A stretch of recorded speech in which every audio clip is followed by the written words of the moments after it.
Budget में बिहार के लिए बड़ी बड़ी घोषणाएं की गईं, लेकिन कुछ राजनीतिक जानकारों का दावा है कि इससे नीतीश कुमार के लिए खुशी नहीं बल्कि टेंशन बढ़ेगी। दरअसल बिहार के लिए ये घोषणा की गई कि बिहार में मखाना बोर्ड का गठन किया जाएगा। इससे मखाने की खेती और बाजार को अधिक लाभ मिलेगा। मखाने के उत्पादन और प्रसंस्करण को बढ़ावा मिलेगा। वहीं बिहार के बिहटा में ब्राउनफील्ड एयरपोर्ट बनाने का भी ऐलान किया गया। इसी के साथ आईआईटी पटना की क्षमता को बढ़ाने की भी बात कही गई है। बिहार में national institute of food technology, entrepreneurship and management की शुरुआत की जाएगी। दावा किया जा रहा है कि इससे किसानों की आय में वृद्धि होगी, उत्पादों के मूल्य में संवर्धन होगा, साथ ही युवाओं को उद्यमिता, कौशल और रोजगार के अवसर मिलेंगे। राजनीतिक जानकारों का कहना है कि 9 से 10 महीने में बिहार में विधानसभा चुनाव होने हैं। ऐसे में चुनाव के मद्देनजर बीजेपी ने ये ऐलान किया है, लेकिन इसमें 2 पेच हैं। पहला ये कि घोषणा से नीतीश कुमार से ज्यादा फायदा बीजेपी को होगा। बेशक बीजेपी और जेडीयू का गठबंधन है और ये भी साफ है कि अगर कोई बड़ा उलटफेर नहीं हुआ तो विधानसभा चुनाव में भी ये दोनों साथ साथ उतरेंगे। लेकिन 2015 में बिहार विधानसभा चुनाव में जेडीयू ने 71 सीटों पर कब्जा जमाया था और बीजेपी को 53 सीटों पर जीत मिली थी।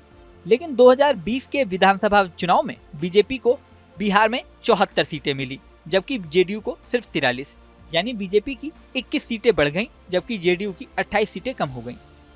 इस बात के कयास राजनीतिक जानकार लगा रहे हैं कि धीरे धीरे बीजेपी जेडीयू की राजनीतिक जमीन को कब्जाती जा रही है।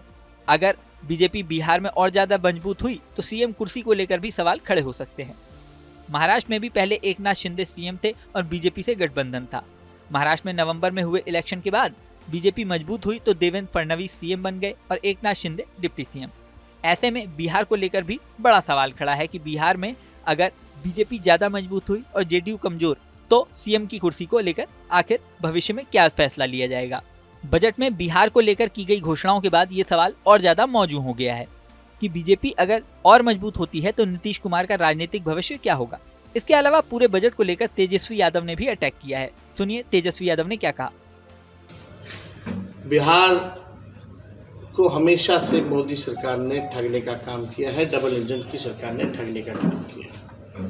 विशेष पैकेज की बात तो कहीं नहीं, विशेष राज्य का दर्जा पता नहीं अब मिलेगा कि नहीं मिलेगा, इन्होंने तो पहले ही मना कर दिया। लेकिन चुनाव में तो बहुत ऊंची ऊंची बातें की जाती है, बड़ी बड़ी बातें की जाती है, जुमलेबाजी होती है। जो आज का बजट है, बिहार के साथ कहीं ना कहीं से खिलवाड़ किया जा रहा है, सौतेला व्यवहार किया जा रहा है। और जो पिछले बजट में जो बात आई थी उसी को दोहराने की बात इन लोगों ने किया है।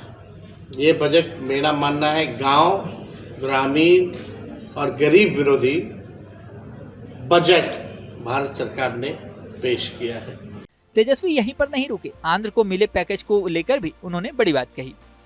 अब नीतीश कुमार के सामने ये भी चैलेंज होगा कि विशेष पैकेज के सवाल पर बजट को डिफेंड करें या और ज्यादा की मांग करें। अब इस बजट से निकलकर बिहार की राजनीति कहां तक जाती है, ये देखने वाली बात होगी। इस वीडियो में फिलहाल इतना ही। बने रहें न्यूज नेशन के डिजिटल प्लेटफॉर्म पर। न्यूज नेशन अब व्हाट्सएप पर खबरों की ताजा अपडेट के लिए न्यूज नेशन के इस क्यूआर कोड को स्कैन करें।